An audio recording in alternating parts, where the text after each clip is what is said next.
27th week in Ordinary Time, October 9, Monday. First reading, Jonah chapter 1, verse 1 to chapter 2, verses 1 to 2 to 11. The Lord gave this message to Jonah, son of Amittai. Get up and go to the great city of Nineveh. Announce my judgment against it, because I have seen how wicked its people are. But Jonah got up and went in the opposite direction to get away from the Lord. He went down to the port of Joppa, where he found a ship leaving for Tarshish. He bought a ticket and went on board, hoping to escape from the Lord by sailing to Tarshish. But the Lord hurled a powerful wind over the sea, causing a violent storm that threatened to break the ship apart. Fearing for their lives, the desperate sailors shouted to their gods for help and threw the cargo overboard to lighten the ship. But all this time, Jonah was sound asleep down in the hold. So the captain went down after him. "How can you sleep at a time like this?" he shouted. "Get up and pray to your God. Maybe he will pay attention to us and spare our lives." Then the crew cast lots to see which of them had offended the gods and caused the terrible storm. When they did this, the lots identified Jonah as the culprit. "Why has this awful storm come down on us?" they demanded. "Who are you? What is your line of work? What country are you from? What is your nationality?"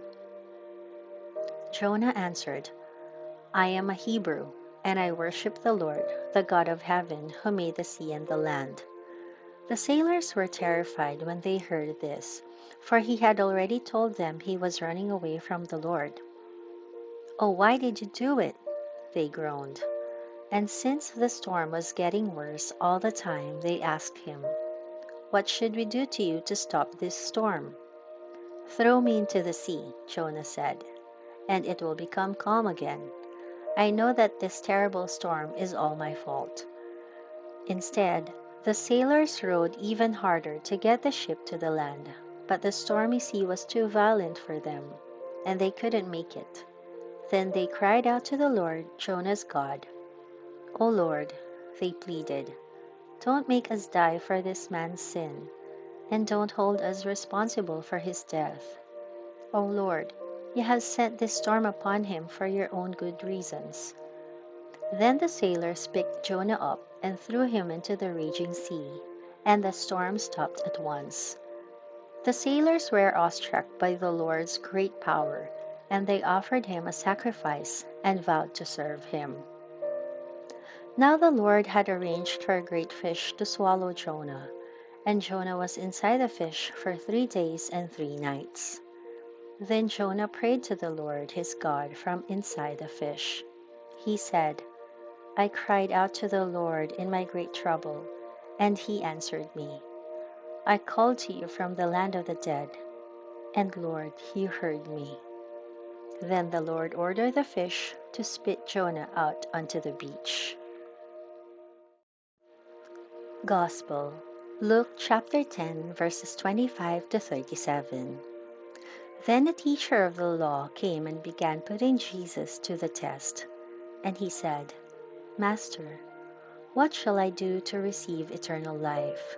Jesus replied, "What is written in the law? How do you understand it?"